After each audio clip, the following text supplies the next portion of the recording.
ఈ సృష్టి ప్రారంభంలో మొట్టమొదటిగా ప్రాణి పుట్టింది నీళ్లలో. భూమిలో 2/3 ప్రదేశాన్ని ఆక్రమించిన సముద్ర జలాలు ఈ భూగ్రహం మీద రసాయనిక జీవ సంబంధమైన సమన్వయాన్ని సాధించటంలో కీలకమైన పాత్ర నిర్వహిస్తున్నాయి. నిజమే, మనం సముద్ర తీర ప్రాంతాలకు విహారయాత్రకు వచ్చేది ఇక్కడి ఆహ్లాదకరమైన వాతావరణాన్ని అనుభవించటానికి, ఆనందించటానికి, స్వచ్ఛమైన గాలి పీల్చుకుంటూ హాయిగా కాలం గడపటానికి.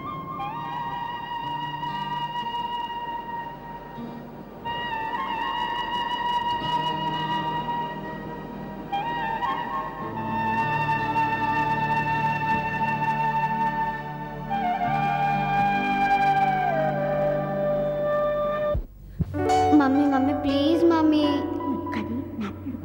మమ్మీ ఈరోజు మాకు హాలిడే మమ్మీ. అబ్బా నన్ను కాదే వెళ్ళి నాన్న అడుగు. ఏంటో తల్లి కూతురు ఇద్దరు ఎక్కడికో వెళదామని ప్లాన్ చేసినట్టున్నారు. అబ్బే అదేం లేదండి, ఈవేళ హాలిడే కదా, బీచ్కి వెళ్దామని అది ఒకటే గొడవ చేస్తుంది, మిమ్మల్ని అడగమన్నాను. ఏమ్మా వెళదామా? అవును. ఓకే, దాంట్లో ఏముంది, నువ్వు రెడీ అయినావా? ఓకే 10 minutes రెడీ చేస్తాను. సక్సెస్. ఏమాయ్ నువ్వు రెడీ అయినావా? అయిపోయిందండి, పిండి వంటలు రెడీ చేస్తున్నాను. పిండి వంటలా? ఎవరికి? అమ్మాయికి కావాలి కదా అని ప్యాక్ చేస్తున్నాను. చూడు, మనం బీచ్కి వెళ్ళేది సరదాగా తిరగడానికి, అంతేగాని అక్కడే తిష్ట వేసుకుని ఈ పిండి వంటలన్నీ మెక్కేయడానికి కాదు. బాలే వారే, అక్కడికి వెళ్ళి ఏం తింటాం? మనం తింటూ బీచ్కి వచ్చే వాళ్ళ ఆనందాన్ని పాడు చేయడానికా? తింటే బీచ్కి వచ్చే వాళ్ళ ఆనందానికి భంగమా? మీరు చెప్పేది నాకేం అర్థం కావట్లేదు. అవును మమ్మీ, మన అవసరాలకి మించి తీసుకెళ్లే ఈ ఫుడ్ని బీచ్లో చిందర వందరగా పారేస్తాం. అవి పాడైపోయి కుళ్ళు కంపుతో మిగతా వారికి బాధ కలిగిస్తుంది. అంతేకాకుండా మనం తీసుకెళ్లే ఈ ప్లాస్టిక్ బ్యాగ్లు వాడకూడదని మా టీచర్ చెప్పారు. అందుకే మన వెంట ప్లాస్టిక్ ప్లేట్లు కాకుండా అరిటాకులు, ఇస్త్రాకులు తీసుకెళ్ళాలి, తెలిసిందా? మనం ఒక్కళ్ళమే తీసుకెళ్ళకపోతే మిగతా వాళ్ళు తెచ్చుకోరా ఏంటి? ప్రతి ఒక్కరూ అలా అనుకునే బీచ్ అంతా పాడు చేస్తూ ఉంటారు. కనీసం మనమైనా తీసుకెళ్ళకుంటే మంచిది. అవును, ఈ టేబుల్ కార్డు ఎందుకు? అక్కడ పాటలు వినడానికి. పాటలు వినాక ఛా, ఇంతకుముందు చెప్పానుగా మనం వేరే వాళ్ళని డిస్టర్బ్ చేయకూడదని. ఆ టేబుల్ కార్డు పెట్టామా? అవును మమ్మీ, మన ఇల్లుని మనం ఎంత శుభ్రంగా ఉంచుకుంటామో మన పరిసరాల్ని కూడా అంతే శుభ్రంగా ఉంచుకోవాలి. సరే సరే, మీ తండ్రి కూతుళ్ళ మాటలు నాకు బాగా అర్థమయ్యాయి. మన ఆనందం ఇంకొకళ్ళకి బాధ కలిగించదు, అంతే కదా? గుడ్. ఈ విషయం నేను ఎప్పటికీ గుర్తుంచుకుంటాను. సరేనా, వెళ్దామా? పద.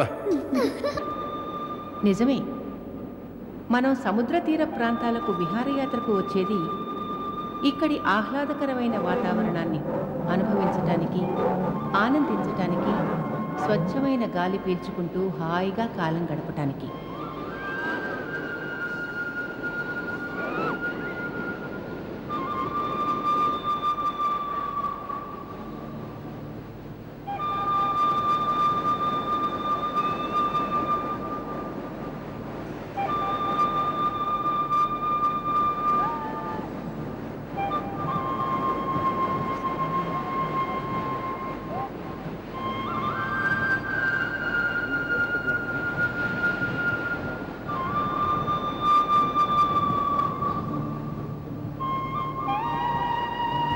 ఇక్కడికొచ్చి పర్యావరణాన్నే పాడు చేయటానికి కాదు, స్వచ్ఛమైన పర్యావరణాన్ని మనమే కాపాడుకోవాలి.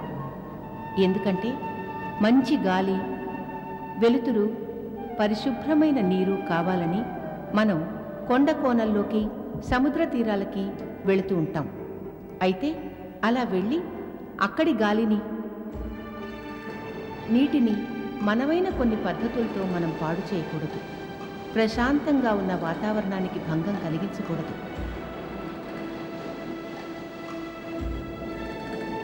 సముద్ర తీర ప్రాంతాల్లో ప్లాస్టిక్కు, గాజు, మన ప్యాకేజీ సామాను, తీరాల్లో కొబ్బరి బోండాలు తాగి ఆ తర్వాత నిర్లక్ష్యంగా వాటిని మనం ఇష్టం వచ్చినట్టు పడేయకూడదు. అన్ని రకాల చెత్తను పారేయటానికి మనకి లోకువగా కనిపించేది సముద్రం. రసాయన వ్యర్థాలు, పారిశ్రామిక విసర్జితాలు, ప్లాస్టిక్కులు, గాజు పెంకులు, వ్యవసాయ వ్యర్థ పదార్థాలు చెత్తగా పారేయకూడదు.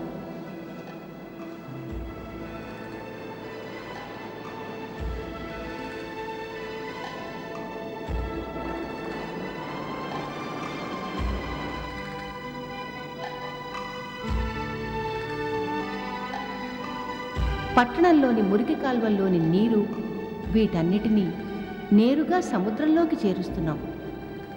ఇలా సముద్రాల్లో ఏది పడేసినా పర్వాలేదు అనే సంగతి అవాస్తవం, అశాస్త్రీయం.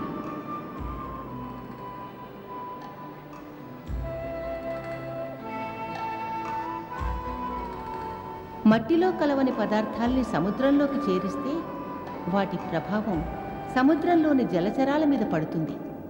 నైలాన్ వలలు,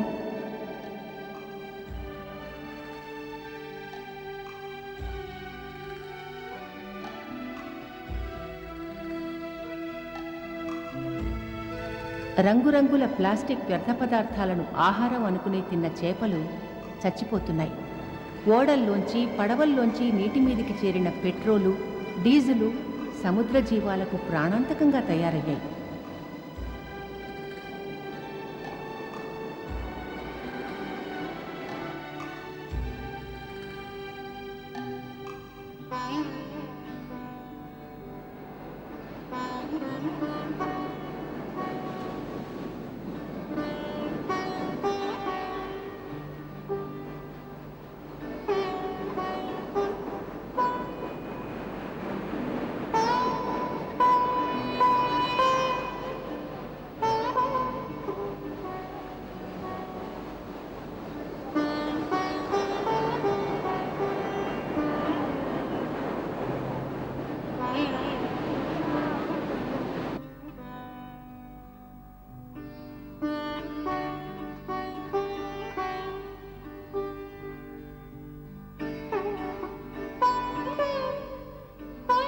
కొన్ని జాతుల చేపలు పూర్తిగా అంతరించిపోయే ప్రమాదం కూడా ఏర్పడింది.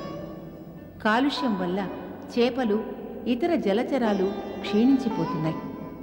జలజీవరాశులను కాలుష్యం భారీ ఎత్తున చంపేస్తోంది. కొన్ని ప్రాంతాల్లో క్లోరిన్ కాలుష్యకారకాలు, క్రిమిసంహారకాలు వంటి పదార్థాలు చేపల్లో చేరటం వల్ల వాటి పునరుత్పత్తి క్రమంగా దెబ్బతిని కొన్ని జాతుల చేపలు పూర్తిగా అంతరించిపోయే ప్రమాదం కూడా ఏర్పడుతోంది.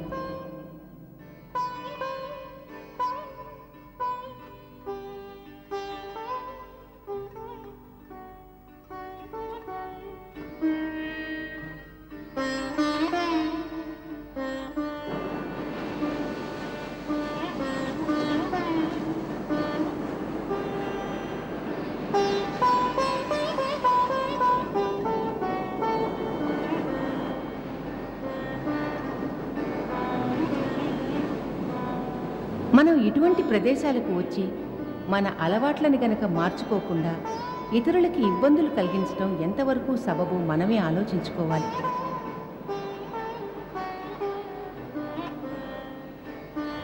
సముద్ర తీరమంతా చెత్తబుట్టగా మారిపోతోంది. మన నడత, మాట, పాట, అలవాట్లు వీటితో బాధ పెట్టకుండా ఇక్కడి పర్యావరణాన్ని పరిరక్షించటానికి అందరం పాటుపడాలి.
సముద్రం తన గర్భంలో అన్నింటినీ ఇముడ్చుకోగలదు, కానీ తీరం అందుకు భిన్నం. తీరంలో వ్యర్థాల ప్రభావం మన మీద, మన ఆరోగ్యం మీద పడుతుంది.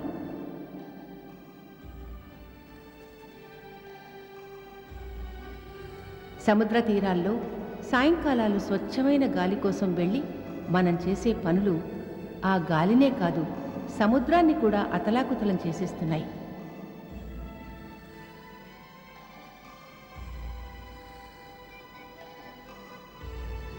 సముద్ర తీరానికి వచ్చే వాళ్లలో చాలామందికి సముద్ర అలల ఘోష వినటం ఆనందం. అటువంటి వారి ఆనందాన్ని పాడు చేయకుండా ఉండాలి.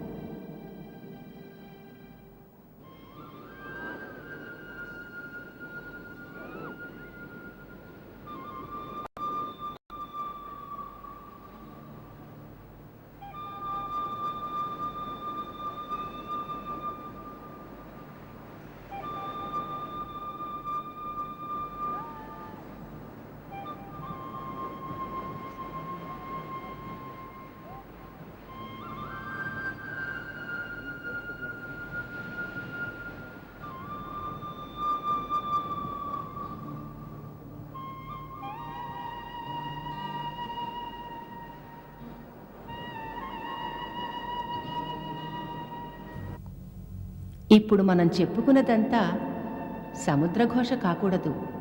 సముద్రఘోషను మించి మన ఘోష పెరగకూడదు. మీరు ఆలోచించండి.